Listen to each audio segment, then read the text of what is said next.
be able to reach out, and then I'm happy to answer any questions if you have any. Sure. I'm surprised you haven't mentioned penal reform, prison reform. You can't be happy with a lot of these prisons, and to be citizen rate and all that. But yeah, I mean, there's a huge recidivism rate. I think part of it, though, part of the platform of dealing with mental health, dealing with substance abuse, being more proactive, having the ability to, for example, in San Antonio, they have this wonderful program called Haven for Hope. That it's a psychiatric ER, just deals with substance abuse, and then it provides services on the back end, right? So once you go through a court-ordered program, or whether you, before you get caught up in the criminal justice system, there's access to services on the back end. I really believe, look, the legislature is going to have to take a look at these issues and pour some resources. If you spend a little money on the front end, you're going to save a ton of money on the back end, not only for insurance costs for regular Nevadans, but the law enforcement costs that are associated with that. So you've got to look at, with recidivism, some of the crimes of why people are continuing to get back into the system. Substance abuse is a huge problem. Mental health is a huge problem. But then, you know, there's an honest dialogue that needs to occur in terms of resources. I mean, a correctional officer in this state is paid so little to what other even law enforcement agencies at the local and county level are. I've asked every candidate that I've had an opportunity to speak to the same question, so it's not going to be your turn. Yes, sir. What is your stand on sanctuary cities? I'm a constitutional buff, and if we take a look at the 10th Amendment to the Constitution, we have delegated powers and we have reserved powers. Immigration is a delegated power, yet I'm looking at states and cities where they are circumventing the Constitution and allowing illegal people to live and giving them a pass. As Attorney General, as the chief legal enforcer, so to speak, what is your stand? Yeah.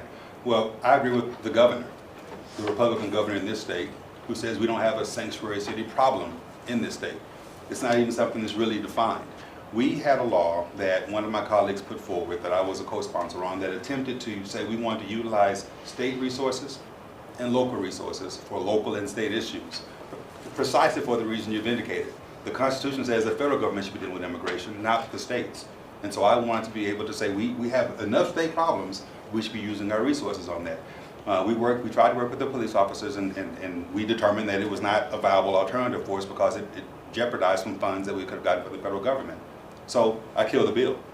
And so I don't believe that we have the issue that many are trying to bring up, just as the governor doesn't believe it. He's a Republican, I'm a Democrat.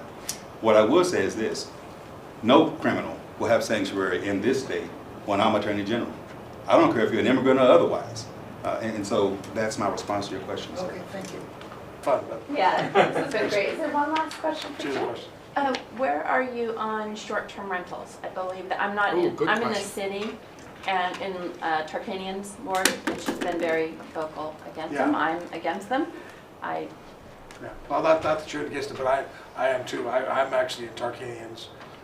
That's where I live, and we've had problems in our neighborhood, and I just don't see any way around it. I mean, the fact is, some places maybe you can do short-term rentals and people will come and just like us, just be nice people and use them.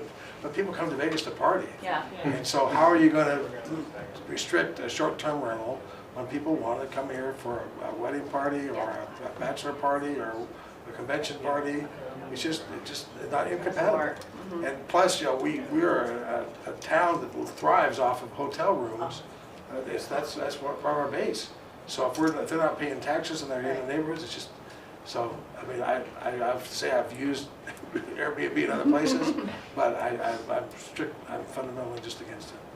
And this covers all issues, the question I'm getting ready to ask you. Voters. That's a good question. Yeah, wonder what it is. Yeah. You know, the only way for voters to truly get it, who they're going to vote for, is a debate. Do we, and everybody listening, and the reporters, and more importantly, the people in your district, have your word that within 10 days from now, you will debate Tandy Tarkanian. You already know I debated them, right? No. Oh yeah, go on LasVegasNow.com. There is an hour debate. I have already debated Danny Turkanian. You can watch it. Will you do it a second Not time? only that, I was at a forum last night. I was at a forum last Sunday, which Danny appeared at and made opening statements and left before people asked questions. I'm going to a forum on Thursday night. I've been out in the community. I'm willing to answer any questions. Your opponent has children in the school district. Do you have children in school? Not yet. I was just married 2 years ago, and it is a very conscious decision that I did not have children before I was married. Well, even though, yeah, I got you. And, you know, we're asking questions on behalf of your voters on this panel. Not that they talk to us, but if I was one of your voters. You're an attorney on one side, very educated, but your opponent has children in the school. And she's involved in PTA society, and you know, it seems like they would try to decide between the two. That it seems like if you have children in the school, you're more aware of the issues facing the students of the district. How do you respond to that? So the first thing I would say is, somebody asked me to count how many kids my family had in the district, and I stopped around 20. I have a slew of nieces, nephews, cousins in the school district. I also am a member of a teaching family. My mother-in-law retired from the district after teaching for 35 years. I have 2 brothers-in-law and a sister-in-law who still teach, and I have a father-in-law who's in facilities and maintenance. I think that when you have children in the district, you are very aware of what's happening in your child's classroom and your child's school.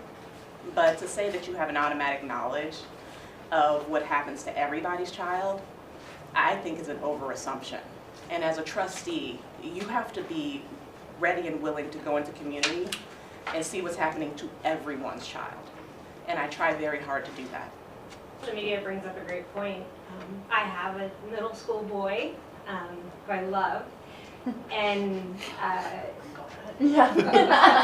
obviously this is something you've addressed before, but I think it's important. If my middle school boy were to Google you as a trustee, he's going to see pictures that are inappropriate. How do you, as a representative in our community, if he Googles your YouTube channel and talks about dating and your 10-year-old and boudoir photo shoots, as a parent, that's really concerning to me. I just have to be honest.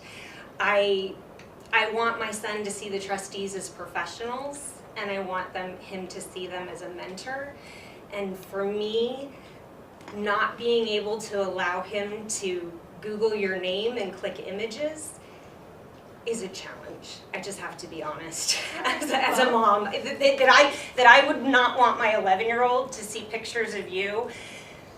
That's a difficulty for me. In a school board position, if you want to run for assembly, if you want to run for something that's not the head of our school district, maybe, but how do you answer that? And I know you've addressed it before and other people have different views, but that is a concern for me.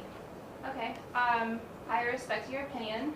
I think that we should teach our kids not to judge people based on their photos.